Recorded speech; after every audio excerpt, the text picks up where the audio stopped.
আসসালামু আলাইকুম। আগস্ট মাসের ৫ তারিখে বাংলাদেশ স্বাধীন হয়েছে।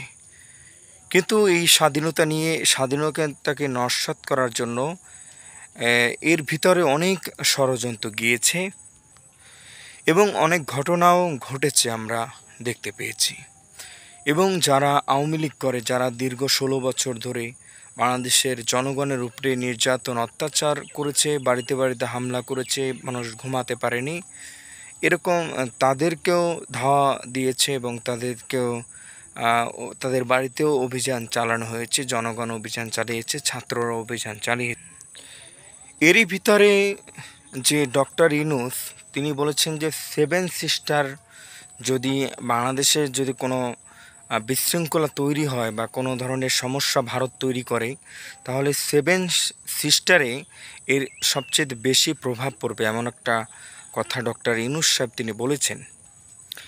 এমন কথার পরে, এমন বক্তব্যের পরে ভারতের কিছু জনগণ বলবো না, তারা হচ্ছে ইউটিউবার, তার ভিতরে একজন ইউটিউবার, তার ছবি আমরা এখানে ভিডিওতে দিয়েছি। এই ইউটিউবার বলেছে যে বাংলাদেশ মানে সেভেন সিস্টার নিয়ে নেবে, যে বাংলাদেশের কলকাতা রয়েছে, মুর্শিদাবাদ রয়েছে, আরও কিছু অনেক অংশ রয়েছে, এগুলো নিয়ে নেবে। তবে বাংলাদেশ যদি চায় তাহলে এগুলো নেওয়া অসম্ভবের কিছু না, অবশ্যই সম্ভব, ঠিক আছে।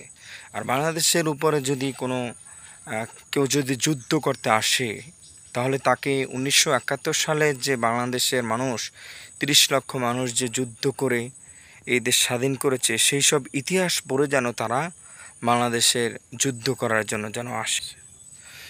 এবং সেই লোক কিছু কথা বলল যে বাংলাদেশে নাকি মূর্তি ভাঙা হচ্ছে।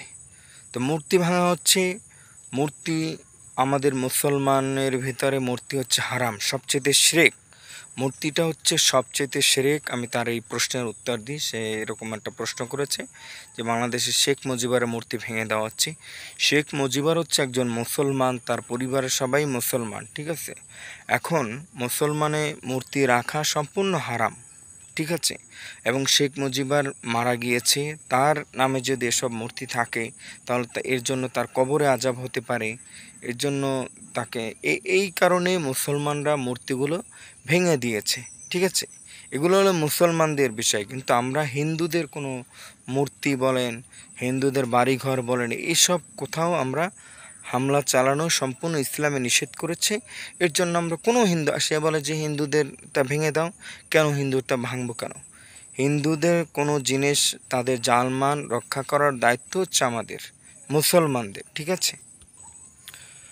আর ওই ভারতীয় ইউটিউবারকে বলবো, তোমরা যে এত বড় বড় কথা বলো, কিছুদিন আগে তোমরা আমাদের ভারতে বিভিন্ন জায়গায়, কর্ণাটকে আমাদের বোনদেরকে হিজাব পরতে দাও না, এবং মুসলমানদের দোকানপাট ভেঙে চুরে তোমরা রাস্তার ভিতরে ফেলে দিয়েছো, মুসলমানদের বাড়িতে বাড়িতে তোমরা হামলা চালিয়েছো, মুসলমানের ঘর বাড়ি গুটিয়ে দিয়েছো, এবং মুসলমানদের নেতাদেরকে তোমরা কিছুদিন আগে রাস্তায় প্রকাশ্যে গুলি করে হত্যা করেছো।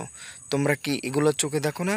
তোমরা, হ্যাঁ, আমাদের দেশে তো হিন্দুরা অনেক শান্তিতে আছে, আমাদের দেশে হিন্দুরা অনেক সুখে আছে, হ্যাঁ। এর জন্য মায়ের কোলে আছে আমাদের দেশে হিন্দুরা, হ্যাঁ, এবং অন্য অন্য ধর্মের লোকেরা, আমরা সবাই মিলেমিশে আছি। তোমরা আমাদের বাবরি মসজিদ ভেঙেছো, তোমরা আমাদের অসংখ্য ক্ষতি করেছো। আশা করি তোমার এই কথার জবাব তুমি অবশ্যই পেয়েছো, এবং যদি আরও জবাব চাও তাহলে ভবিষ্যতে আমরা দেওয়ার জন্য